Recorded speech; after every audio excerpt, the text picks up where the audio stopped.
মাথায় রাখবেন, নিজের গুনাহি গুনাহা নয়, সন্তানের অনেক গুনাহের দায়ভার কিন্তু বাবাকে কিয়ামতের দিন বহন করতে হবে।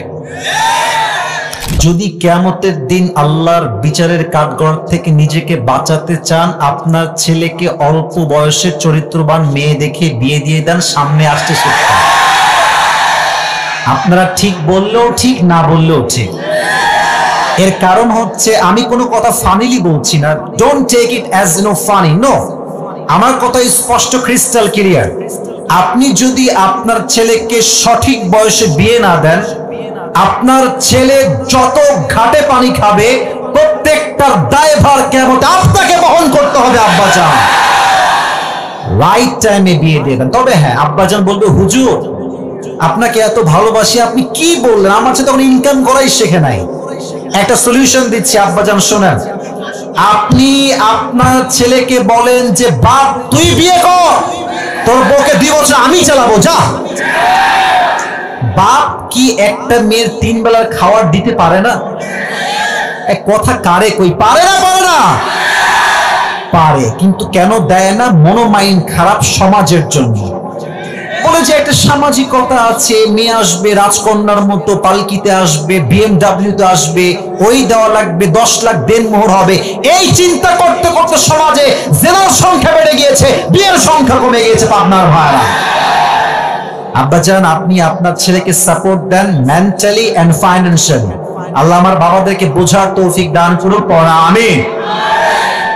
রাগটা করেন নাই তো আপনারা কেউ? আমাকে ইনশিওর করেন, রাগটা করেন নাই তো আবার কেউ? সেকেন্ড কথা, আমার প্রিয় কলিজার টুকরা বোনদের জন্য, হ্যাঁ সোনামণি, আগে ঠিক বলা যাবে না, লেট মি টক। অনেক বোনেরা আজকে মাহফিলে বোরকা পরেই আসছেন, হিজাব পরে আসেন, আমি জানি। আপনাদের জন্য আমি মন থেকে কিছু কথা বলছি, প্রিয় বোন, মন থেকে শুনবেন, কান খাড়া করে শুনবেন। হিজাব আর নিকাব পরলেই কিন্তু আসলে দিনদার হওয়া যায় না। আমরা দেশে দেখেছি, যত মেয়ে পার্কে প্রেম করে তার 80 ভাগেরও বেশি বোরকাওয়ালিরা প্রেম করে। যুবক ভাই, তাহলে বলবেন, হুজুর বোরকা তো পড়ে আছে, দেখলে মনে হবে यार ये तो अभी के अभी जन्नत से दुनिया में भाग के आई है यार, इतनी अच्छी लड़की तो मैंने जिंदगी में कभी भी नहीं देखा यार, इतनी अच्छा कोई हो सकता है? मेरे दोस्त, बात तो ये है कि ऊपर फिट फाट भीतर পুরোটাই সদরঘাট। আমার প্রিয় বোন, I respect you from my heart, আমি দিল থেকে সম্মান আপনাকে করি, বাট বোরকাকে প্রেমের হাতিয়ার হিসেবে ইউজ করলে আপনার চরিত্র খারাপ হয়ে যাবে প্রিয় যুবক ভাই। অতএব নিজেকে বোরকায় দিনদার নয়, চরিত্রে দিনদার বানানোর চেষ্টা করতে পারলে তৌফিক দান করো। এই তোমরা আমিন করো না কেন রে ভাই? রে ভাই, আরেকবার করো আমিন। সেকেন্ড মেসেজ বলে শেষ করছি, প্রিয় বোন আমার, বিয়ের সময় আসলে ওই টাকাওয়ালা টাকলাকে বিয়ে না করে চরিত্রবান যুবককে বিয়ে করে। কিছু মেয়ের রুচি এত খারাপ, যুবক যদি দিনদার, 5 ওয়াক্ত নামাজি, দাড়িওয়ালা যুবক হয় পছন্দ না, গাঞ্জাখোর পছন্দ হয় কিছু কিছু মেয়েদের, আর কপালে বাসও খায় সে লেভেলে। আপনি চরিত্র দেখে বিয়ে করবেন, প্রথমে খারাপ লাগলেও আপনার পরবর্তী জীবনটা সুখ দ্বারা ভরে যাবে। আর গাঞ্জাখোরকে বিয়ে করবেন, দেখতে বাহ্যিক মনে হবে ওয়াও, কিন্তু বিয়ের 2 মাস পরে যখন বুঝবেন যে গাঞ্জাখোর তো নিজের মূল্য নিজেই বোঝে না, বইয়ের মূল্য বুঝবে কেমন করে রে ভাই? আল্লাহ প্রত্যেকটা মেয়েকে দিনদার যুবক দেখে বিয়ে করার তৌফিক দান করুন। না তোমরা আমিন তো জোরে কইতে পারতেছ না যুবক ভাইরা। শেষ কথা আমার কলিজার টুকরা যুবক ভাইদের জন্য, সবাই একটা কাশি দেন। আচ্ছা, আজকে হচ্ছে 13ই নভেম্বর। কত নভেম্বর? দেশটা কি এখন গোলামের মতো আমরা আছি না স্বাধীন হয়ে আছি? একটা ফিলই আলাদা, তাই না? ভাবই আলাদা। এখন আমরা দেখবেন যে এখন মাইক সামনে নিয়ে অনেক হক কথা বলতে পারি, যেটা আগে বলতে পারতাম না। এই স্বাধীনতা আনলো কারা? যুবক ভাইরা তাজা রক্ত দিয়ে এই স্বাধীনতা অর্জন করেছে। যুবক ভাই, যুবকরাই হচ্ছে দেশের সম্পদ, জাতির সম্পদ। পুরো দেহের মেরুদণ্ড হচ্ছে সবচেয়ে আসল জিনিস। মেরুদণ্ড ঠিক তো পুরো দেহ ঠিক, মেরুদণ্ড নষ্ট তো পুরো দেহটা বাঁকা হয়ে যায়। জেনারেশন যদি ঠিক থাকে, যুব সমাজ, পুরো দেশ ঠিক থাকবে। যুব সমাজ নষ্ট, পুরো দেশটাই নষ্ট হয়ে যাবে। তো তোমাদের জন্য আমার কথা একদম ভেরি শর্টকাট, ছোট্ট কথা, অল্প কথা। তোমরা কি কাফের মুরতাদের গোলামি করে মরতে চাও? তোমরা কি জালেমের পাঠশালায় বন্দী হয়ে জীবন যাপন করতে চাও? আমার কথা একটা, সাইদি সাহেব খুব ভালো করে বলতেন, বিড়ালের মতো 500 বছর বেঁচে থাকার কোনো দাম নাই, সিংহের মতো 1 ঘন্টা আমরা বাঁচতে চাই। কথা হবে একটা, শহীদ আবু সাইদ তার 2 হাত এমনি পেতে দিয়েছে, বোঝাচ্ছে এইটা বাংলার ছেলে আমি, গুলি করবি কর, শহীদ হতে প্রস্তুত, বা বাতিলের সামনে মাথা নত করতে আমরা প্রস্তুত নয়।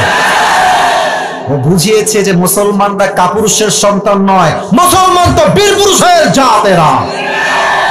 অতএব আমি তোমাদেরকে পাবনার মাটিতে একসঙ্গে রেখে যুবক ভাইদেরকে বলতে চাই, হাতে হাত রাখো, একসঙ্গে হাত বাড়াও, সামনে আগাও।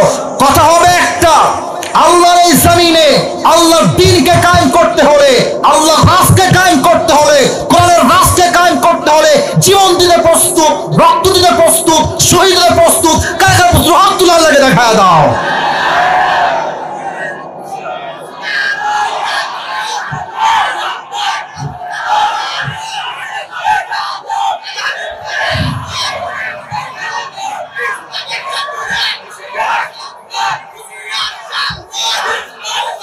আল্লাহ কবুল করুন, পড়া আমিন, জোরে সোরে পড়া আমিন। আমার সঙ্গে তাকবীর দেন সবাই, সবাই থেকে 80 দিন গলা ঠিক কর। একবার দিবেন বীরের মতো, বাঘের মতো, সিংহের মতো গর্জন দিয়ে, আল্লাহু তাকবীর। আজকের মাহফিলে তাফসীর হবে কোরআন থেকে, আপনারা থাকবেন তো ইনশাআল্লাহ? আগেও বলেছি কেউ উঠে গেলে টেইনা ধইরা বসায় দিবেন, রাজি আছেন তো ইনশাআল্লাহ? আচ্ছা, আমি প্রথমে জিজ্ঞেস করতে চাই, আজকের এই মাহফিলে বিবাহিত কে কে আছেন একটু হাত তুলেন তো। অনেক কম, বেশি নাই। আচ্ছা, হাত নামান। এবার সিঙ্গেল কারা, তারা একটু হাত তোলো। হ্যাঁ, সত্যি নাকি না মিথ্যা? কারো বউ নাই? Sure sure.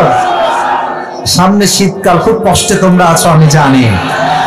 আব্বাজান আর দেরি নয়, এবারে শীতকাল যুবকদের কম্বল দিয়ে ঠান্ডা নয়, শীত যাবে একমাত্র বউ দিয়ে। অতএব সময় থাকতে চরিত্রবান বিয়ে এই শীতে আমাকে দেওয়াই লাগবে। এবারে শীত বিয়ে করার শীত, ঠিক কিনা বলো?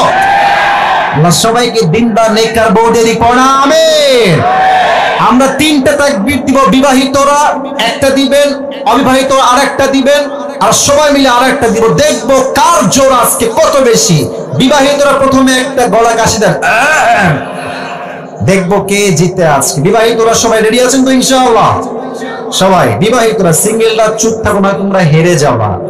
বিবাহিত ভাইরা তাকবীর দেন একটা। Just married people, single people is not allowed here in this point actually. বিবাহিত ভাইরা তাকবীর দেন, লিল্লাহি তাকবীর। এই সাউন্ড অনেক ভালো আছে রে সিঙ্গেল ভাইরা, হেরে যাবো নাকি তোমরা সবাই? ওকে, লেটস ট্রাই। সবাই সিঙ্গেল ভাইরা কাশি দেন। হ্যাঁ হ্যাঁ হ্যাঁ হ্যাঁ, মাশাআল্লাহ। লাইনে আসেন আপনারা, দেখা যাক কে পারে। লিল্লাহি তাকবীর। বিবাহিতরা fail. I am so sorry, বিবাহিত ভাইরা ফেল করে গিয়েছে। এবার আমরা সবাই মিলে তাকবীর দিব, এমন তাকবীর দিবেন স্যার আমরা সবাই মিলে স্টেজ ভেঙে নিচে পড়ে যাব। দেখা যাক কে কত পারে, একবারই দিবেন। লিল্লাহি তাকবীর।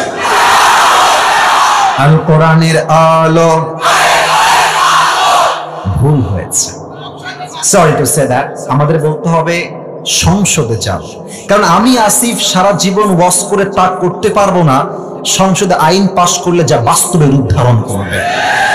আমি আসিফ সারা জীবন ওয়াজ করবো সুদ বন্ধ করেন, সুদ বন্ধ করেন। 10 জন লোক ভালো হইলে হতেও পারে, পসিবিলিটি আছে।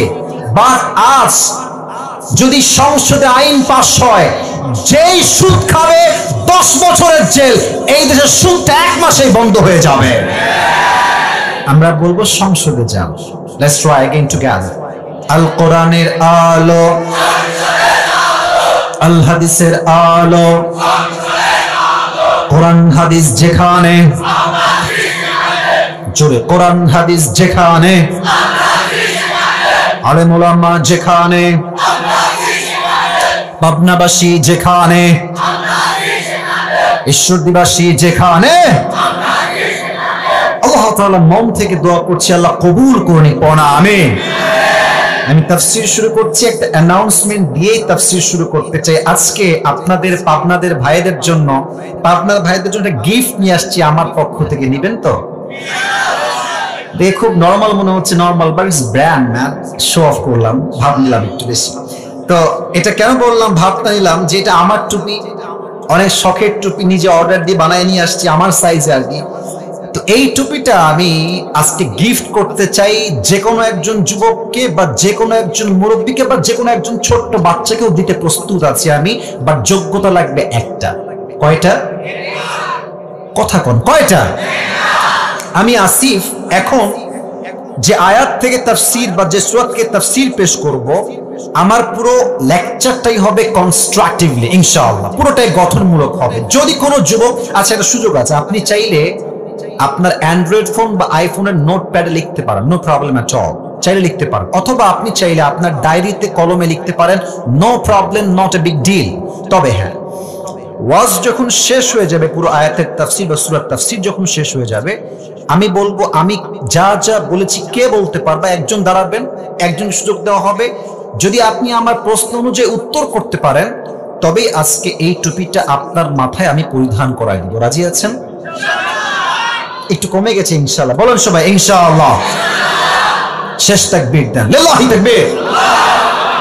আজকে যে কিতাব থেকে আমরা তাফসীর করব, এই কিতাবটার নাম হচ্ছে আল কোরআন। কিতাবটার নাম, যে পারার থেকে তাফসীর করব আমি প্রশ্ন করেও জবাব দিবেন সবাই এক বাক্যে একসাথে একই টাইম। 30 নম্বর পারা। যুবক ভাইরা, মুরব্বী আব্বাজানরা, পাবনার ভাইরা, কত নম্বর পারা? Right answer. যে সূরা থেকে আমরা তাফসীর পেশ করব, সূরাটার নাম হচ্ছে সূরাতুল কাউসার। বলেন সবাই সূরাতুল।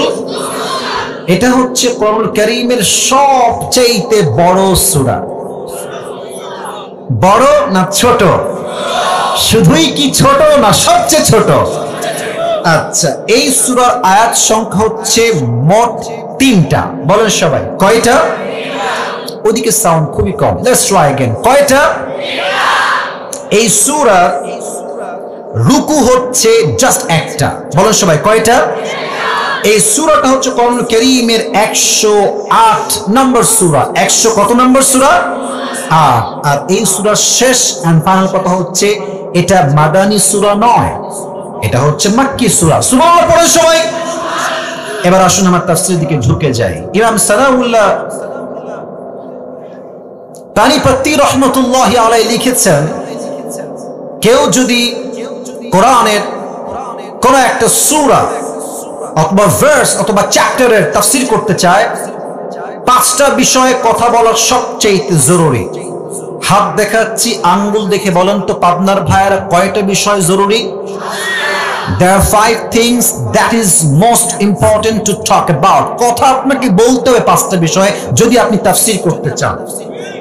নাম্বার 1, যদি কেউ আয়াতের তাফসীর পেশ করতে চায়, প্রথমেই লাগবে শুদ্ধ তেলাওয়াত।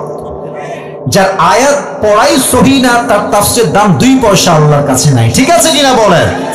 So the first rule is right pronunciation, সঠিক তেলাওয়াত, শুদ্ধ তেলাওয়াত। 2, right translation, সঠিক তরজমা। 3rd, Shaan নুজুল, what's the background behind it? Why Allah subhanahu wa ta'ala has revealed this surah? When he has revealed this surah, Allah কেন নাজিল করলেন, কোন সময়ে দিলেন, প্রেক্ষাপটটা কি ছিল, জানার দরকার। পাবনার ভাইরা সবাই বলেন তো আছে না নাই? 3 গেল। 4, what is the explanation of this surah? এই আয়াতের ব্যাখ্যা কি, ইন্টারপ্রিটেশন কি? 4, 5, what's the lesson that you have got from this surah? আপনি এই সূরার তাফসীর পড়ে, ব্যাখ্যা পড়ে কি শিক্ষাটা পেলেন জানতে হবে। চুপ করে বসে থাকো, না না মজার সময় মজা, সিরিয়াস মুডে সিরিয়াস হবে, এটাই মুসলমানদের ব্যক্তিত্ব। আপনি সবসময় হাসবেন, মজা করবেন, ব্যক্তিত্ব নষ্ট হয়ে যাবে তো। অলওয়েজ হাসাহাসি না, হাসার সময় হাসাহাসি, যখন কান্নার ওয়াজ কান্না, হাসির ওয়াজ হবে হাসি হবে, ঠিক কিনা বলে? আমি এখন পুরো সিরিয়াস মুডে কথা বলছি, বাবুরা একদম ডিস্টার্ব করবো না। আপনারা একটু দেখে দেখেন, যে যুবক ভাইরা আছে দেখে রাখবেন, আর কোনো সাউন্ড চাচ্ছি না। রাজি আছেন তো ইনশাআল্লাহ? প্রথমে আসুন সূরার সঠিক তেলাওয়াত আমি পড়ছি। কেউ মোবাইল ফোনে হাত দিবেন না, ফেসবুকে যাবেন না। মায়েরা বোনেরা প্লিজ মেহেরবানি করে, আমি অনেক রিপোর্ট পাই আমার ফেসবুক পেজে যে মেয়েরা মাহফিলে এসে ফেসবুকে মেসেঞ্জারে কথা বলে, ভিডিও কলে কথা বলে। What is this? আপনি কি মাহফিলে ওয়াজ শুনতে আসেন না ভণ্ডামি করতে আসেন? এখানে ওয়াজ শুনবেন, কোরআন পড়বো আমি, ফাস্তামিউলা, কলিজার থেকে শ্রবণ করতে হবে, ঠিক কিনা বলেন পাবনার ভাইরা? আমি তেলাওয়াত করছি প্রথম শর্ত থেকে। আউযু বিল্লাহি মিনাশ শাইতানির রাজীম। বিসমিল্লাহির রহমানির রহিম। ইন্না আ'তাইনাকাল কাউসার ফাসাল্লি লিরাব্বিকা ওয়ানহার ইন্না শানিআকা হুয়াল আবতার। আল্লাহু আকবার। শুদ্ধ তেলাওয়াত ডান। সেকেন্ড পার্ট হচ্ছে ট্রান্সলেশন, তরজমা। আল্লাহ তাআলা বলছেন, ইন্না আ'তাইনাকাল কাউসার, O my prophet, indeed we have granted you Kauthar. Ya Rasulullah, ya Habib Allah, আমি আল্লাহ তাআলা আপনাকে হাউজে কাউসারের মতো নিয়ামত নিজেই দান করেছি। সুবহানাল্লাহ পড়ে। ফাসাল্লি লিরাব্বিকা ওয়ানহার, so perform the salah and sacrifice to your Lord alone. অতএব আপনি নামাজ পড়ুন, কোরবানি করুন, লোক দেখানোর জন্য নয়, মানুষকে খুশি করার জন্য নয়। It's just not for show off, লোক দেখানোর জন্য নয়। আমার নামাজ, আমার কোরবানি এক সপ্তাহ খুশির জন্য হবে। তিনি কে? সেকেন্ড আয়াতের তরজমা। থার্ড, ইন্না শানিআকা হুয়াল আবতার, O my prophet, indeed the one who hates you is truly cut off from any goodness. Ya Rasulullah, যারা আপনার শানে বেয়াদবি করবে, যারা আপনার বিপক্ষে ফেসবুকে লিখবে, যারা আপনার ছবিকে অঙ্কন করে কার্টুন করবে, যারা আপনার সাথে বিদ্বেষ পোষণ করবে, আমি আল্লাহর ওয়াদা সূরা কাউসার আমি দিলাম, যে আপনার সঙ্গে বেয়াদবি করবে, আমি আল্লাহ তার পুরো বংশকেই নির্বংশ করে দিব। আল্লাহু আকবার। এই ওয়াদা এই আয়াতে করেছে এক সপ্তাহ। আওয়াজ দিয়ে বলেন তো পাবনার ভাইরা, তিনি কে? এবার আসেন 3 নাম্বার চ্যাপ্টার। এটা বলতে গেলে আমাকে হাদিসের ঘটনায় যেতে হবে। ঘটনা বলার সময় জরুরি হচ্ছে দুটি বিষয়। এক, ঘটনা যে আমি বলছি আপনার ঠিক বেঠিক বলা জরুরি নয়, আমি কোন ধারায় বলছি, কি বলছি, that is most important. Number 2, ঘটনা যে আমি বলছি আপনি কি শিক্ষা পেলেন, দ্যাট ইজ মোস্ট ইম্পর্টেন্ট, ঠিক কিনা বলেন? বলেন তো আমরা যেই নবীর উম্মত সেই নবীর নাম কি? মুহাম্মদুর রাসূলুল্লাহ। পড়েন সবাই সাল্লাল্লাহু। শান্তভাবে, আমি কোনো সাউন্ড নাই, শান্তভাবে সবাই পড়েন সাল্লাল্লাহু আলাইহি ওয়াসাল্লাম। আমি প্রশ্ন করছি, উত্তর দিবেন নরমাল আওয়াজে, খুব উঁচু আওয়াজ লাগবে না। নবীজির বাবার নাম কি ছিল? একটু আরেকটু জোরে বলো, নাম কি ছিল? আচ্ছা, সেকেন্ড কোয়েশ্চেন। আমি কাউকে বাধাতে চাচ্ছি না, আমি আপনাদেরকে আলোচনায় ঢুকাতে চাই তো, মনোযোগ বাড়াতে চাই তো। Just for your concentration I am trying to motivate you, আপনাকে আমি অনুপ্রাণিত করার ট্রাই করছি। নবীজির মায়ের নাম কি ছিল? বামে বলেন ভাইরা, নবীজির মায়ের নাম কি ছিল? আমিন। দুধমা হালিমাতু সাদিয়া রাদিয়াল্লাহু তাআলা আনহা। বলুন সবাই মারহাবা। আচ্ছা, নবীজির চাচার নাম কি ছিল? আরে ভাই জানেন তো, ভয় কেন লাগছে? বলেন না সবাই, নবীজির চাচার নাম কি ছিল? আবু তালেব। নবীর দাদার নাম কি ছিল? Abdul Muttalib. শেষ প্রশ্ন, last question in this point. নবীজির বউ তো ছিল মোট 11টা। পাবনার ভাইরা, মোট কয়জন ছিলেন? নবীজির প্রথম স্ত্রীর নাম কি ছিল? সবাই বলেন এক বাক্যে। খাদিজাতুল কুবরা রাদিয়াল্লাহু তাআলা আনহা। বলেন আল্লাহু আকবার। নবীজির বয়স যখন মাত্র 6, নবীজি মাকে নিয়ে মদিনার থেকে মক্কায় ফিরে আসছেন। আমার যুবক ভাইয়েরা, তোমরা মনে করো যে তোমার মায়ের চেয়ে তোমার গার্লফ্রেন্ড আপন, ঘোড়ার আন্ডার আপন। তোমার গার্লফ্রেন্ড 1 নম্বরের স্বার্থপর। তুমি বিশ্বাস করো আমার যুবক ভাই, তোমার পায়ে হাত রেখে বলছি, তোমার পৃথিবীতে একমাত্র নিঃস্বার্থ তোমাকে ভালোবাসে তোমার মা, তোমার বাবা। ঠিক কিনা বলো? নবীজি ফিরে আসছেন মাত্র বয়স 6, একদম 6 বছরের ছোট্ট শিশু মুহাম্মদ সাল্লাল্লাহু আলাইহি ওয়াসাল্লাম মদিনা থেকে মক্কায় ফিরে আসছেন। হঠাৎ করে নবীর আম্মাজান 2 হাত এমনি বুকে দিয়ে বসে পড়েছে। নবীজি বলছে, আম্মাজান আপনার কি হয়েছে? আপনি এরকম করছেন কেন? অস্থির হয়ে গেছে। যদি আমি এটাকে 2024 সালে নিয়ে আসি, আমি এটাকে বলবো এটার নাম হচ্ছে হার্ট অ্যাটাক। যদি ব্রেন স্ট্রোক হয় বলে আমরা ব্রেন স্ট্রোক। যদি হার্টের সমস্যা হয়, ঠাস করে পড়ে যায়, এটাকে আমরা সায়েন্টিফিকলি বলি হার্ট অ্যাটাক। নবীর মায়ের ওখানে হার্ট অ্যাটাক হয়েছে। নবীজি মায়ের কাছে দৌড় দিয়ে আসছে, মাত্র 6 বছর বয়স। নবীজির মা এমনে পড়ে গেছে। নবীজি নিজের কোল পেতে দিয়েছে মাকে শোয়ার জন্য। সুবহানাল্লাহ পড়বেন না? নবীজির মা নবীজির কোলে শুয়ে আছে, এমনে নবীজি হাত দিয়ে আছে। আম্মা আপনার কি হয়েছে? আম্মা আপনি এরকম করছেন কেন? আপনি অস্থির কেন হচ্ছেন? নবীজির মায়ের শেষ বাক্য, মুরব্বীরা কানটা খাড়া করেন, যুবক ভাইরা কানটা খাড়া করেন। নবীজির মায়ের শেষ বাক্য নবীর জন্য, আরবিতে বলছি, তারপরে বাংলা বলবো। নবীজি বলছেন, আম্মা জান আপনার কি হয়েছে? মা লাকি ইয়া উম্মি। নবীজির মা বলছেন, ইয়া মুহাম্মদ, কুল্লু জাদীদিন বার ওয়া কুল্লু হাইয়িন মাইয়িত ওয়া লাকাদ ওয়ালাদতু তুহরা। হে মুহাম্মদ, প্রত্যেক নতুন জিনিস একদিন পুরাতন হয়ে যায়, প্রত্যেক যৌবন একদিন ফুরিয়ে যায়। বাট আমি আমেনার বিশ্বাস, আমার গর্ভ থেকে আমি এক এমন যুবকের জন্ম দিয়েছি, এমন এক শিশুর জন্ম দিয়েছি যার আলোতে পুরো পৃথিবীটাই আলোকিত হয়ে যাবে। এই কথা বলেই নবীজির মা শেষ, ওখানেই ইন্তেকাল। আমার দিকে তাকান, নিজের মাকে একটু এখানে নিয়ে আসেন যে আপনার মা আপনার কোলে চোখের সামনে শেষ। ভাবেন, আল্লাহ না করুক, আপনি ভাবেন। আমি যখন ওমরা করতে গেলাম, নবীজি মায়ের কবর, যখন আপনারা হজে যাবেন, ওমরায় যাবেন, দেখলে অবাক হয়ে যাবেন। চতুর্পাশে পাথর আর পাথর, এ পাশেও পাহাড়, এ পাশেও পাহাড়, হিল ট্রাক্স এরিয়া, এদিকে পাথর, ওইদিকে পাথর। আপনি অবাক হবেন যে নবীর মায়ের কবরটা এখানে দিল কেমনে? খালি পাথর আর পাথর।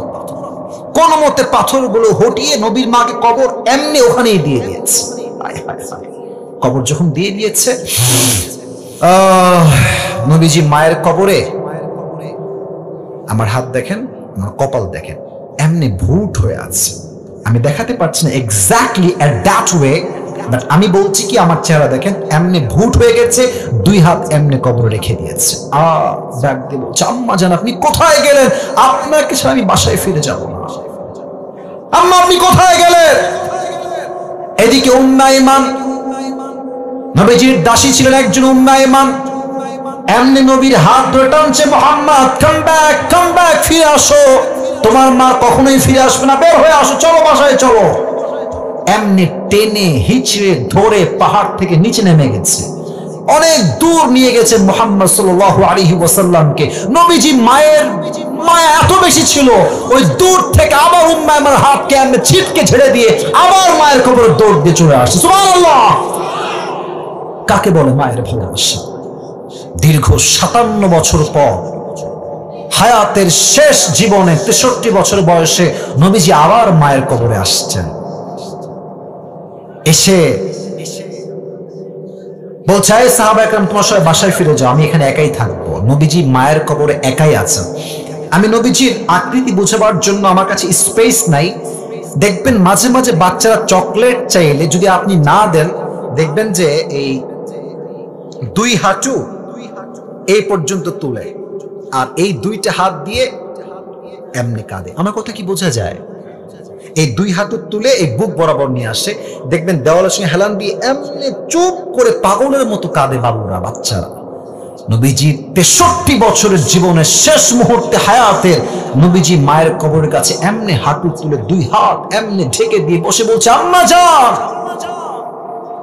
আপনি যাওয়ার পরে আমি বুঝতে পারলাম দুনিয়াতে মা ছাড়া সবার ভালোবাসায় স্বার্থ লুকে আছে, আর কেউ মায়ের মতো ভালোবাসতে পারে না।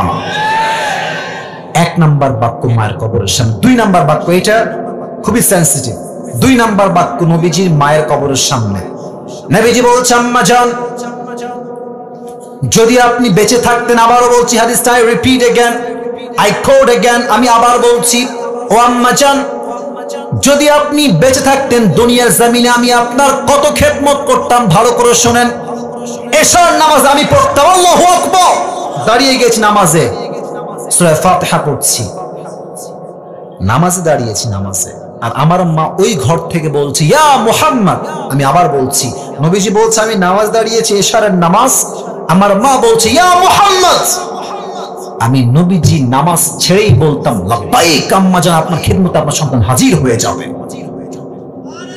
সুবহানাল্লাহ পড়ে সবাই নামাজ ছেড়ে দিতাম।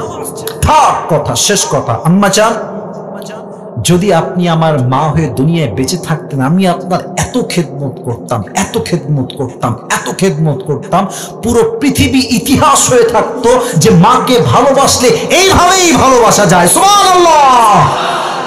আজকে নিউজ পড়লাম সকালে, এই যে মাগরিব পরে আসার সময় দেখলাম এক ছেলে, এই আজকের একদিনের নিউজ, গার্লফ্রেন্ডের পাল্লায় পড়ে মাকে কুপিয়ে হত্যা করে ফ্রিজে ঢুকায় রাখছে। আজকের খবর। কত নিকৃষ্ট চিন্তা হতে পারে, কত জঘন্য চিন্তা হতে পারে। বেশিরভাগ যুবক মেয়েদের পাল্লায় পড়ে ছ্যাঁকা খেয়ে গাঞ্জাকে চরিত্র ইমান সব নষ্ট হয়ে যায় যুবক ভাইরা।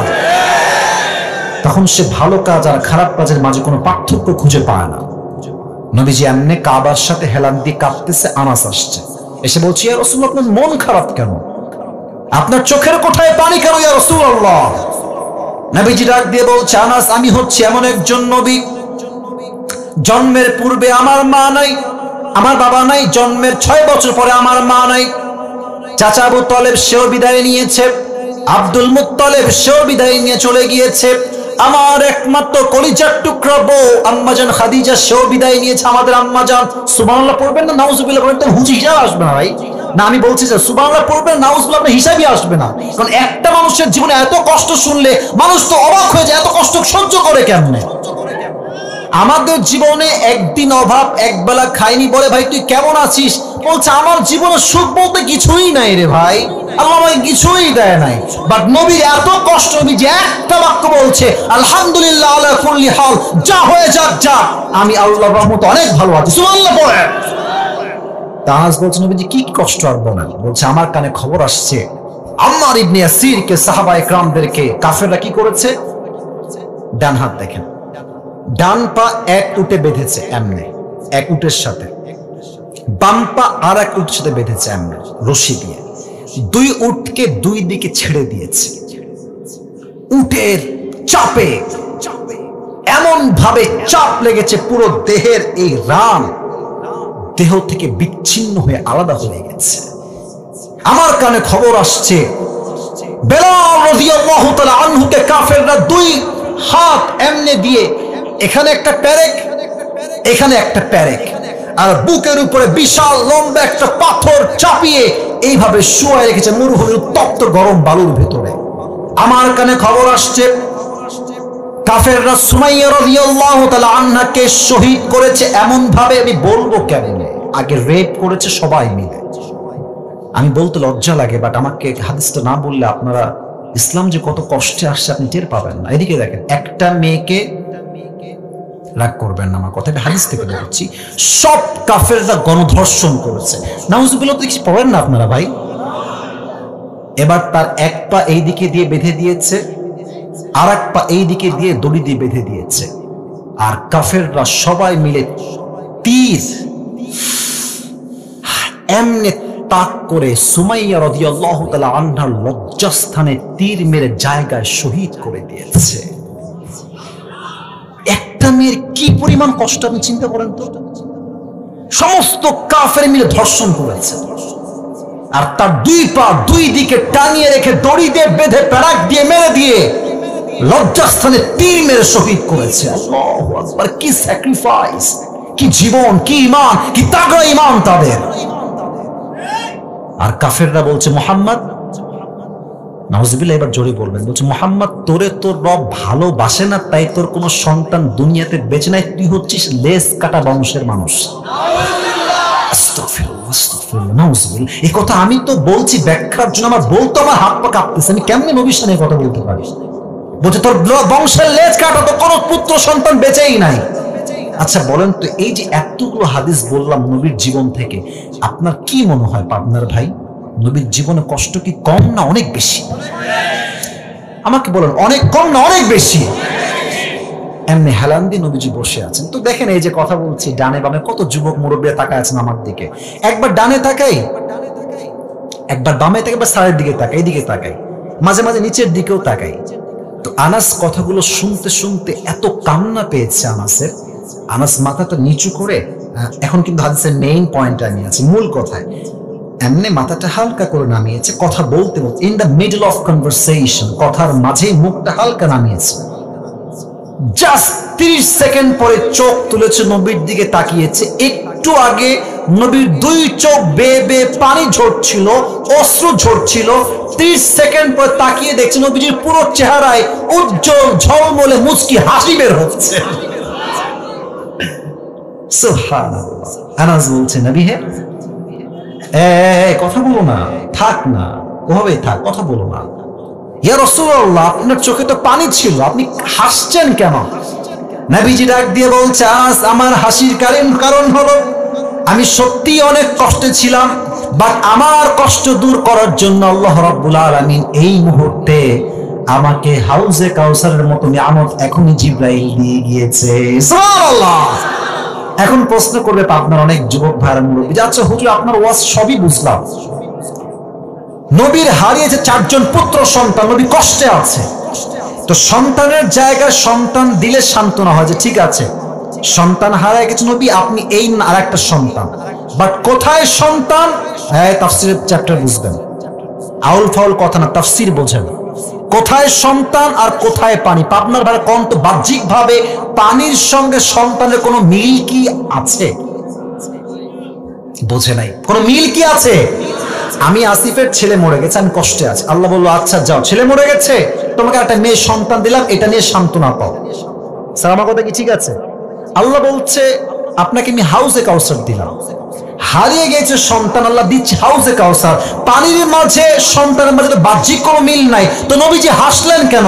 ব্যাখ্যার দরকার যুবক ভাইরা মুরব্বীরা, আছে না নাই? তাফসীরের 4টা ব্যাখ্যা পেয়েছি, শুনবেন তো আপনারা সবাই।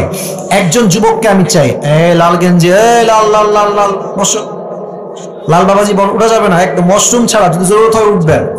একজন মুরব্বী চাই বা যুবক চাই যে দাঁড়িয়ে একটা তাকবীর দিবে বাঘের মতো। কে আছে? লিল্লাহি তাকবীর বলবে। কে আছে? না, নারায়ে তাকবীর বা লিল্লাহি তাকবীর বলতে হবে।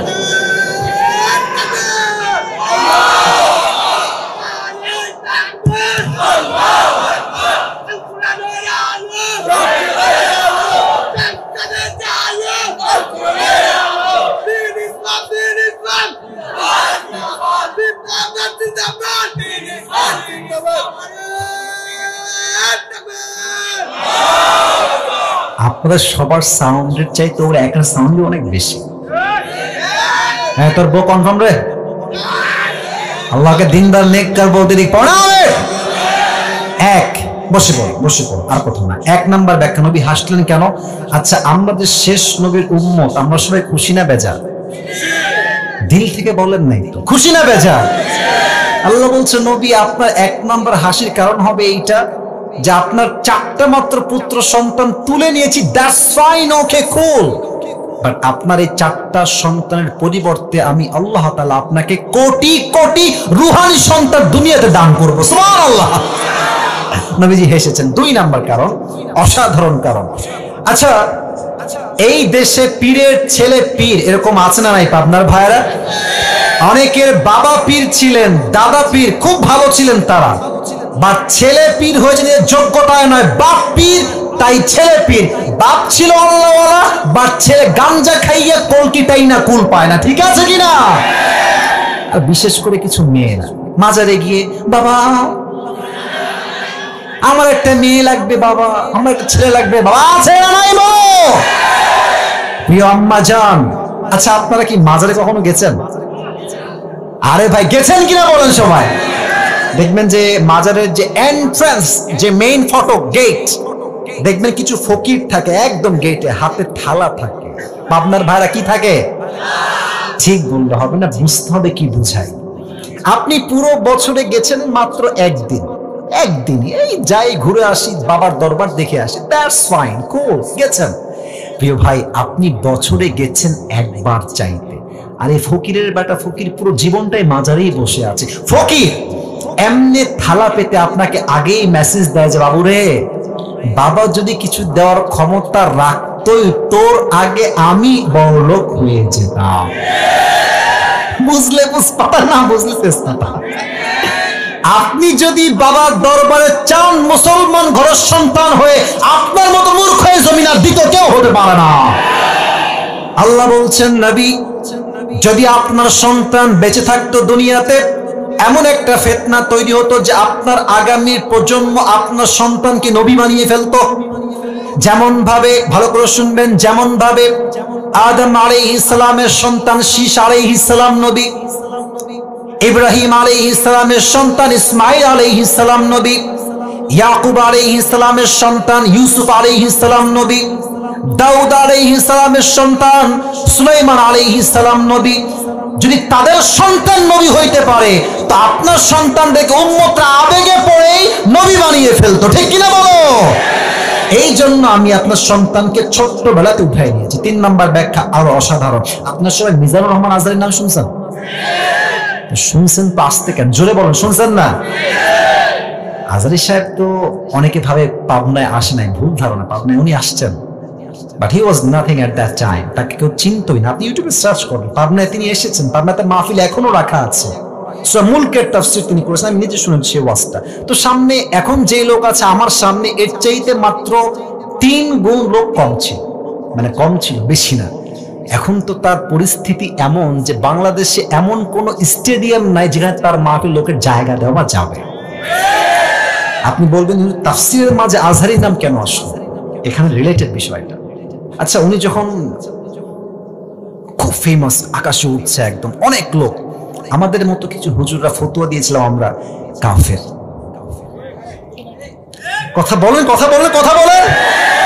ইভেন আমি তো দেখেছি আজহারী সাহেবকে যে পরিমাণ লাঞ্ছনা সহ্য করতে হয়েছে, এটা বলার কোনো ভাষা নেই। আমাদের দেশে কিছু সুন্নি ভাইরা আছেন, ওই ঠান্ডা সুন্নি, গরম সুন্নি, মিঠা সুন্নি, আমি সবাইকে ভালোবাসি, কারোর সঙ্গে কোনো বিদ্বেষ নাই, বাট কিছু সুন্নি আছে জাস্ট জিলাপি খাওয়ার জন্য সুন্নি, এরা নামে আসে, আসলে কিন্তু তারা বাটপাড়ার ভণ্ড যুবক ভাইরা, ঠিক আছে কিনা বলো? সবাই না, কিছু সুন্নি আছে। তা আমি দেখেছিলাম এমনি ব্যানার টাঙায় আছে আজহারী সাহেবের, এই যে আপনার আমার ছবি দিয়েছেন, ওখানে এরকম ছবি দিয়েছে, ছবি দিয়ে, মহিলা দিয়ে, ছেলে দিয়ে, জুতা দিয়ে ওনার মুখে জুতার বাড়ি দিয়েছে। নাউজুবিল্লাহ বলবেন না আপনারা সবাই? আচ্ছা, এবার আপনারা কন, কাফের ফতোয়া দিলেন, 6 প্যাক বলেছে তাই সে বেয়াদব, নবীর শানে বিরুদ্ধাচরণ করেছে, সে কাফের, সব বললেন, জুতার পিটাও করলেন মেয়েদেরকে দিয়ে। সম্মান কমলো না বাড়লো? আপনারা বুঝলে তো আমি কথা বলবো, কমলো না বাড়লো? কত বাড়লো? আল্লাহ তার সম্মানকে আকাশচুম্বী করে দিয়েছে, ঠিক কিনা বলো? আচ্ছা, এবার আসেন আল্লামা সাঈদী হুজুরের কথায় আসি। চেনেন তো আপনারা সবাই? আমাদের আওয়ামী ফ্যাসিস্ট ভাইরা কি ট্রাই করলেন, যে সাঈদী সাহেব হচ্ছেন রাজাকার, আর উনি স্পষ্ট ভাষায় বক্তব্য দিয়ে বলেছিলেন, যদি আমাকে কেউ রাজাকার প্রমাণ করতে না পারে, তার নামে 10 কোটি টাকার মানহানি মামলা করব। ইভেন উনি শেষ বাক্য এটাও বলেছিলেন, 1971 সালে রাজাকারের কোন কাদা মাটি সাঈদীর গায়ে লাগে নাই, লাগে নাই, লাগে নাই। আর একটা কথা উনি খুব বীর পুরুষের মতো বলেছেন, যে যারা আমাকে রাজাকার বলবে তারা পিতৃ পরিচয়হীন অবৈধ সন্তান। এখন দেখেন নিউজ কি হচ্ছে, যে যারা সাঈদী সাহেবকে রাজাকার হওয়ার জন্য সাক্ষী দিয়েছিল, তারা বলছে আমরা বাধ্য হয়ে সাক্ষী দিয়েছি, উনি আসলে রাজাকার নয়। তাহলে এটাই হচ্ছে প্রমাণ,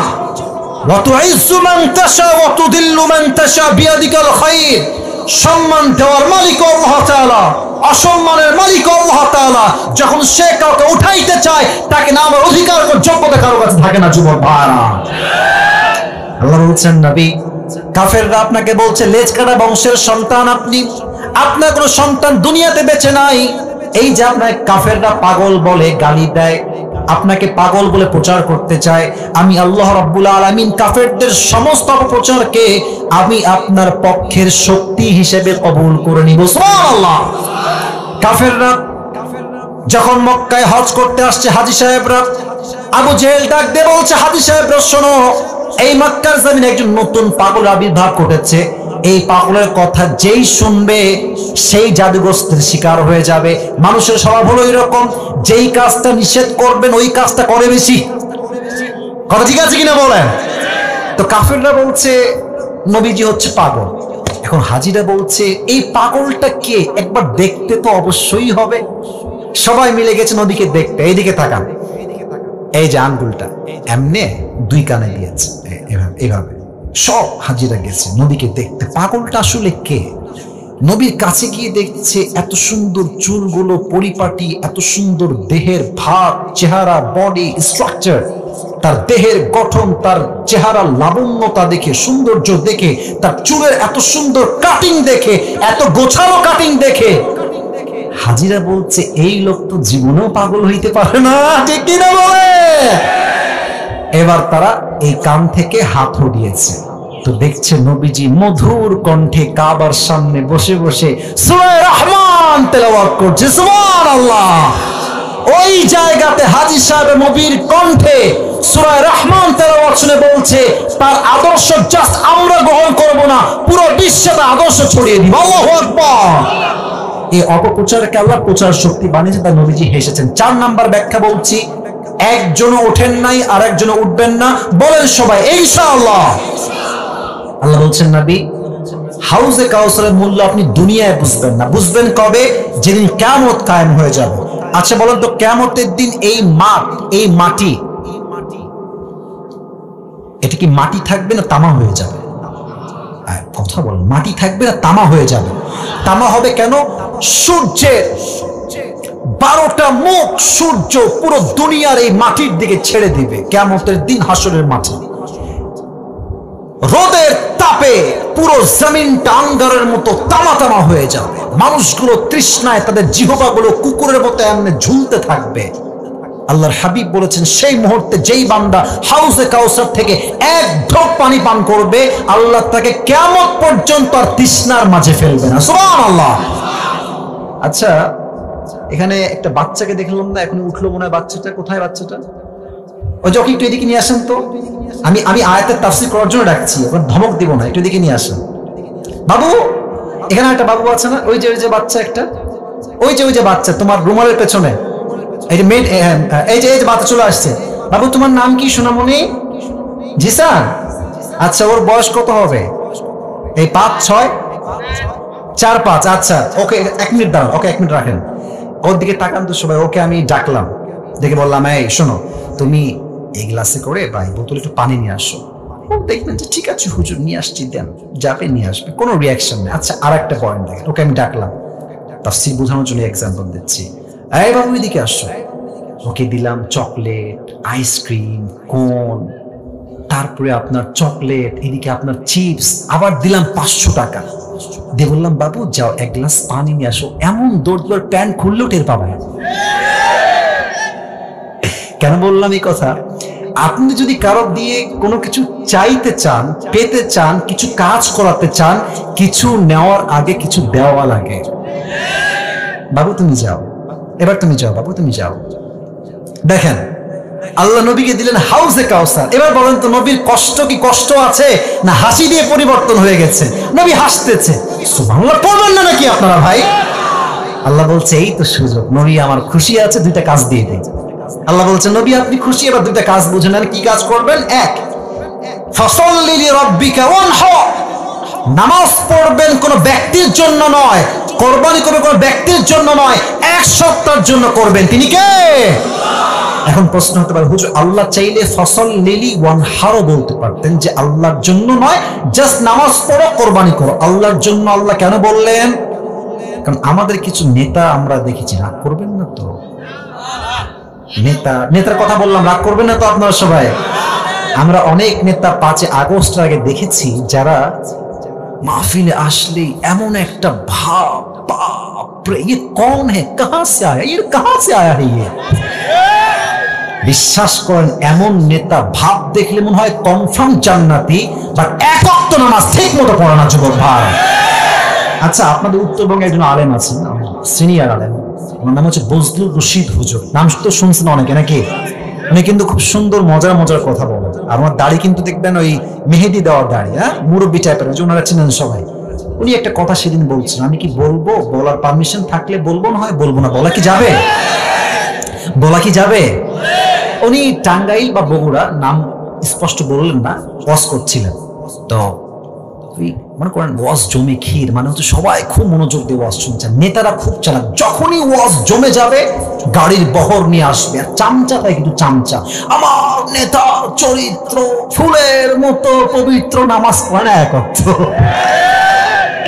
দিয়ে। হুজুর এরকম ওয়াজ করছে মাহফিলের মাঝে, নেতা আসছে দূর থেকে, আর নেতার চামচাগুলো, আমার নেতা আসছে, সাইড সাইড সাইড, একেবারে পুরো মাঠ মঞ্চ কাঁপায় ফেলছে। নেতা সাহেব এসেছে, সে বলছে আমার এখনই মাইক লাগবে, আমার অনেক বড় মিটিং আছে, আমাকে যেতে হবে, এখনই মাইক লাগবে আমার। হুজুর মানুষ ভাবতেছে শালা আসছি এক জেলাকে মার না খায় আগে মাইকটা দিয়ে দে। হুজুর বলছে মাইকটা আমি দিয়ে দিয়েছি, উনি কথা বলছেন। তো সালাম কালাম তো উনি দিলেন না, ওনার কথা শুরু নামাজ, নামাজ নামাজ নামাজ, কথার শুরুতেও নামাজ, মাঝেও নামাজ, শেষও নামাজ নামাজ নামাজ। হুজুর বলছি यार ये तो अभी के भी जन्नत से भाग के दुनिया में आई है यार। এত ভালো নেতা। নেতার কিছু চামচা থাকে না পাবনার ভাইয়েরা, কথা কোন থাকে কি থাকে না রে ভাই, ওই কি পায়, কোকা কোলা পায়, পেপসি পায়, সিঙ্গারা খাওয়ার জন্য দৌড় দেয়। তো নেতা সাহেব ডান দিক দিয়ে নেমে গেছে। সব নেতাকে আমি এক পাল্লায় মাপছি না, I don't measure every leader equally, আমি সবাইকে এক পাল্লাও মাপি না। আমার কথা হচ্ছে এই দেশে এখনো চরিত্রবান নেতা যুবক ভাইরা বেঁচে আছে, ঠিক কিনা বলো? তো হুজুর ওই চামচা যেটা আছে নেতা, ওরা ধরছে নিকায়, বলছে কিরে তোর নেতা যে পরিমাণ নামাজ নিয়ে কথা বললো, খুব নামাজ পড়ে তাই না রে? রাজশাহী ভাষায়, আমাদের এদিকেরই ভাষা, মাইন্ডে নেবেন না, কানে কানে বলছে হুজুর এর সঙ্গে 5 দিন ধরে একসঙ্গে আছে, এই শালা এক ওয়াক্ত নামাজও পড়ে না। তার মানে কিছু নেতা দেখবেন চরিত্রের তো ঠিক নাই, ঠিকই নাই, জানাজার নামাজ পড়তে আসে ওযু ছাড়াই জানাজার নামাজ দাঁড়ায় যায় যুবক ভাইরা। এদের নামাজ আল্লাহর জন্য নয়, এদের নামাজ হচ্ছে একমাত্র ব্যক্তি পূজার নামাজ। আল্লাহ বলছে আমার জন্য নামাজ। আচ্ছা, আমরা এই 5 আগস্ট আগে দেখেছি নেতা সাহেব যারা ছিলেন আমাদেরকে বলতেন যে আমরা হলাম জঙ্গিবাদ, মৌলবাদ, বলে নাই? ইভেন আপনারা দেখবেন যে মাহফিলের স্টেজ থেকেই বক্তা গ্রেফতার, কেন? বাবার বিরুদ্ধে কথা বলেছে। আপনারা বোঝেন না আমার কথা, কথা ঠিক আছে কিনা বলেন? আমি একটা কথা বলে দিই, যাওয়ার সময় কোনো সমস্যা হবে কিনা I don't know that exactly, but I have to talk about it because this is the braveness, এটা সাহসিকতার ব্যাপার ভাই। আমার কথা একটা ভাই, স্পষ্ট মাইকে বলছি, জাতির পিতার নাম বঙ্গবন্ধু নয়, জাতির পিতা মুসলমানদের ইব্রাহিম আলাইহিস সালাম। চাপাই দিলেই চেপে যায় না। এখন আসেন মাহফিলে, আসেন, এসে বাধা দেন যে হুজুর সাহেব কত বড় সাহস আপনার, বাপের বিরুদ্ধে কথা, আপনার পিঠের চামড়া একটাও বাকি থাকবে না আজকে পাবনার মাটিতে। দেশ স্বাধীন হয়েছে, আমরা ওই যে একটা ছোট গল্প মনে পড়ে গেল ভাই, কথা বললে কথা না আর বলা যাবে না, শেষ করে দেই। না না না না, বলা যাবে যাবে।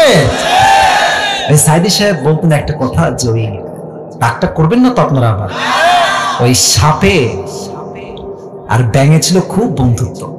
তো একদিন ব্যাঙ বলছে যে সাপ, বন্ধু তোমার যে গায়ের রং গো, ওয়াও মাশাআল্লাহ অনেক সুন্দর, তোমার যে এমনি ফস ফস করো, জাস্ট ওয়াও, তোমার যে এই স্টাইলটা just looking like a wow, just wow, সত্যি খুব সুন্দর লাগে গো বন্ধু।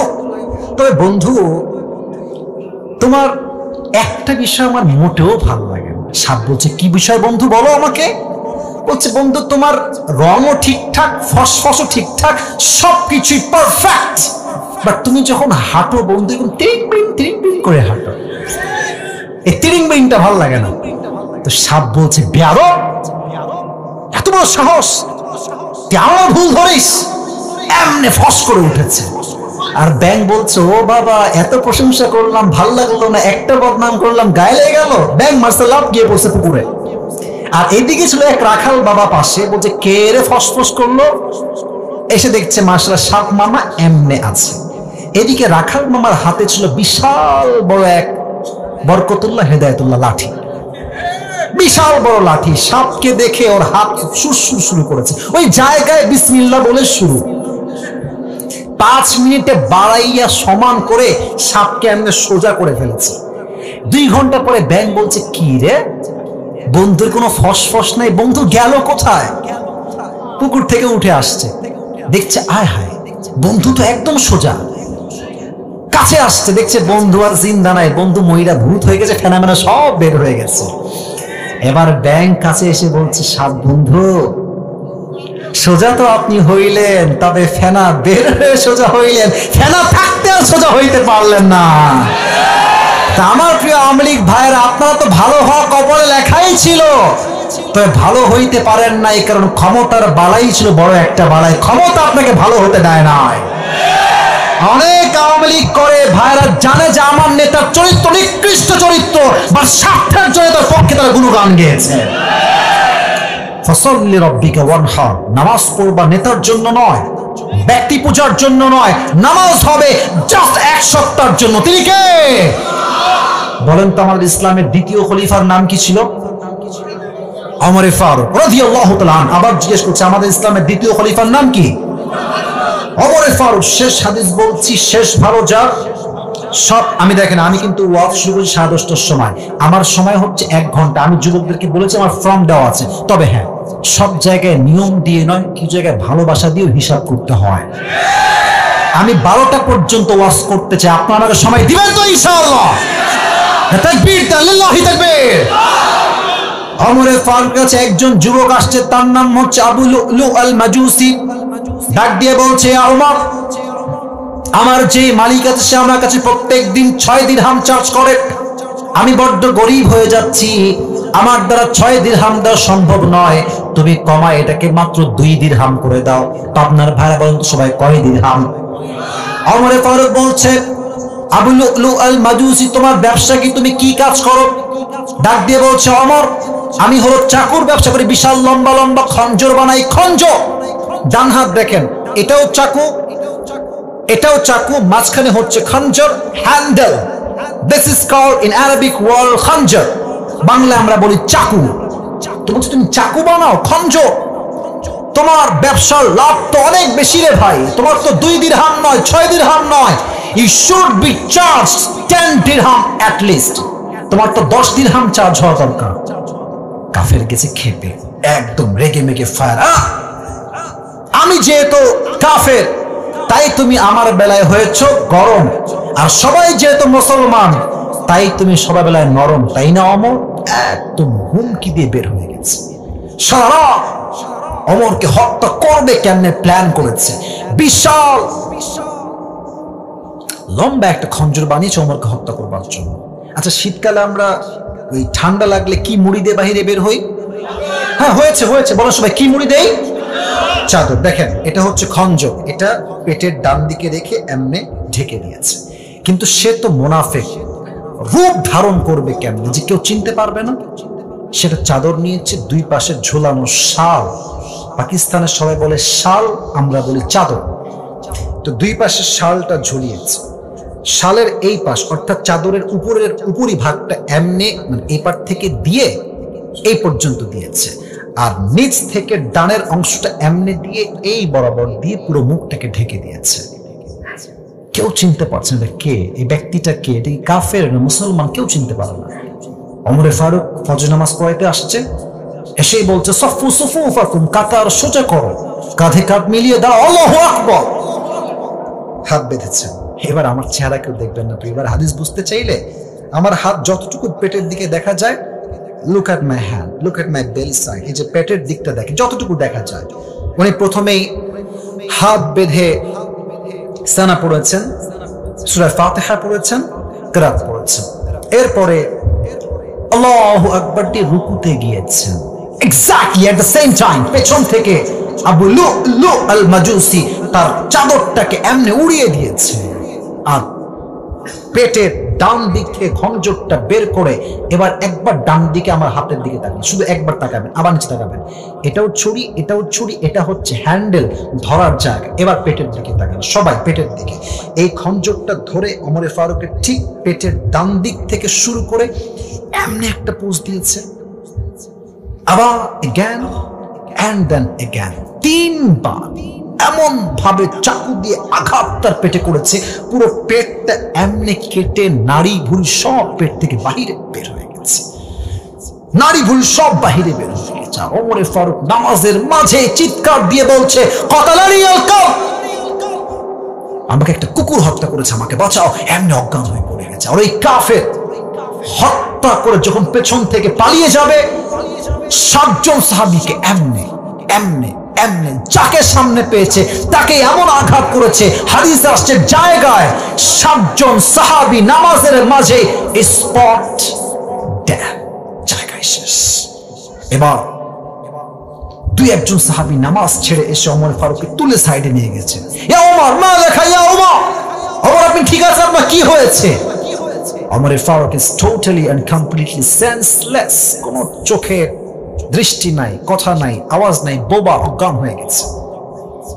ডাক্তাররা সব আসছে, ওমরকে বাঁচাও। কে সে ওমর? যার শাসন এতটা ইনসাফ ভিত্তিক ছিল, যার শাসন আমলে একটা বাঘ আর একটা হরিণ একই ঘাটে পানি পান করেছে, সুবহানাল্লাহ বলেন। সে মানুষটা মারা যাচ্ছে, নাড়ি ভুঁড়ি সব বের হয়ে গেছে। এবার ডাক্তাররা এসে 2 হাত কাঁধে দিয়ে হালকা করে তুলেছে পানি পান করাবার জন্য। 2 ঠোঁট এমনি হা করে পানি দিয়েছে। পানি যখন মুখে দিয়েছে, গলা দিয়ে পানিটা নেমে, বুক দিয়ে নেমে, পেট এমন ভাবে কেটে গেছে, সব পানিগুলো পেট দিয়ে গল গল করে বাহিরে বের হয়ে গেছে। দুধ নিয়ে আসছে, দুধ গাঢ় খাবার সহজে বের হবে, দুধ নিয়ে আসছে, দুধ দিয়েছে, দুধটাও গলা দিয়ে বের হয়ে বুক দিয়ে নেমে পুরো পেট কেটে বাহিরে বের হয়ে গেছে। এই দৃশ্য দেখে সাহাবায়ে কেরামরা বুঝে গেছে Omar Farooq is going to die very soon, মারা যাবে, আর বাঁচার আশঙ্কা হয়তো বা নাই। সবার চোখ দিয়ে পানি ঝরছে অঝরে। হঠাৎ করে এক সাহাবী দেখছে ওমর ফারুক রাদিয়াল্লাহু তাআলা, he has opened his eyes just a little bit, a very little bit, একদম ছোট্ট করে ওমর ফারুক চোখ খুলেছে, একদম ঝাপসা। দূর থেকে সাহাবী দেখে দৌড়ে আসছে, মা লেখা, ইয়া ওমর, আপনি ঠিক আছেন? কি হয়েছে আপনার? তো ওমর ফারুক জাস্ট ইঙ্গিত দিয়েছেন, look at my right hand, just এমনি, কান একবার, ঠোঁট একবার, কান একবার, ঠোঁট একবার। উনি বোঝাচ্ছেন তোমার কানটা আমার ঠোঁটের কাছে নিয়ে আসো। দৌড় দিয়ে এসে কানটা ঠোঁটের কাছে দিয়েছে। হি ওয়াজ থিঙ্কিং জাস্ট লাইক, সে ভাবছে যে হয়তো আমাকে ছেলের কথা বলবে, বউয়ের কথা বলবে, রাজ্যের কথা বলবে, সন্তানের কথা বলবে, এটাই তার শেষ কথা হবে। যখন সে কানটা তার মুখের কাছে বাড়িয়েছে, ওমর ফারুক জবান খুলে একটা কথায়, last time he asked this question, last প্রশ্ন তার, হে সাহাবী, আসল্লান নাস, আসল্লান নাস, আমার কোনো খবরের প্রয়োজন নাই, সন্তান লাগবে না, বউ লাগবে না, রাজ্য লাগবে না, আমাকে জাস্ট শেষ মুহূর্তে এই খবরটা দাও, আমার অজ্ঞান হওয়ার পরে আমার সাহাবীরা, আমার ভাইরা নামাজটা জামাতে আদায় করেছে কিনা সেই খবরটা আমাকে দাও। আপনি বুঝতেছেন নাকি না বুঝে সুবহানাল্লাহ বললেন? পেট কেটে নাড়ি ভুঁড়ি সব বের হয়ে গেছে। দেখলেই মানুষ বুঝবে মানুষ আর বাঁচবেই না, শেষ মুহূর্তে আছে। এই মুহূর্তে কোন কথা বলছেন? নামাজ, নামাজ, নামাজ। কোন সাহাবী? যেই নবী যাকে জান্নাতের টিকিট দিয়েছেন তিনি দেন নাই, আল্লাহ নিজেই দিয়েছেন। আল্লাহ তাআলা নবীর মাধ্যমে ওমর ফারুককে দুনিয়াতেই সুসংবাদ দিয়েছেন, ওমর তুমি মরার সঙ্গে সঙ্গেই তোমার জান্নাতের টিকিট কনফার্ম আল্লাহ করে দিয়েছে। সুবহানাল্লাহ। এই মানুষটা জান্নাতের টিকিট নবীর হাত থেকে পেও নামাজ পড়ে নাই। আর তুমি কোন কনফার্ম জান্নাতি যে নামাজের আজান হয় আসরের, আর যুবকরা মোড়ে মোড়ে দাঁড়িয়ে পাবজি এবং ফ্রি ফায়ার খেলে বেড়ায়। আজান হচ্ছে মসজিদে, মুরব্বী এলাকার চায়ের দোকানে বসে বিড়ি টানে আর টিভিতে বাংলা সিনেমা দেখে বেড়ায়। আজান হচ্ছে মসজিদে, কিছু নির্লজ্জ বেহায়ামে বাহিরে এমন ভাবে বেপরদা হেঁটে বেড়ায়, জাস্ট যুবকদের চোখ নয়, মুরব্বীর চোখ ইমান দুটোই নষ্ট হয়ে যায়। তুমি জান্নাতের টিকিট কই পেয়েছো? নামাজ তুমি কেন পড়তে চাও না? এজন্য আজহারী সাহেবের নানা গোলাম সারওয়ার সাইদি হুজুর একটা কথা বারবার বলতেন, ঠিক হলে ঠিক বলবেন, নয় চুপ থাকতেন। উনি বারবার বলতেন, নামাজ নাই যার, ইমান নাই তার। বলেন বলেন বলেন। উনি আরেকটা কথা বলতেন, নামাজ নাই যার, মুসলিম হিসেবে পরিচয় দেওয়ার কোন যোগ্যতাই তো তার নাই আল্লাহর জামিনে। ঠিক কিনা বলো? নামাজ হচ্ছে মুসলমানদের জীবনের সবচেয়ে গুরুত্বপূর্ণ ইবাদত। ফাসাল্লি লিরাব্বিকা ওয়ানহার, পারফর্ম দ্য সালাহ and sacrifice to your Lord alone. নামাজ পড়বেন আল্লাহর জন্য, কুরবানিও করবেন আল্লাহর জন্য। লাস্ট আয়াত, I will translate of this ayah and then I will finish my speech. Inna shani'aka huwa al-abtar. O my prophet, indeed the one who hates you is truly cut off from any goodness. যে আপনার সাথে বিরুদ্ধাচরণ করবে, আপনার সম্মানে গুস্তাখি করবে, আমি আল্লাহ তার সমস্ত সম্মানকে মাটির নিচে মিশিয়ে ধূলিসাৎ করে দেব।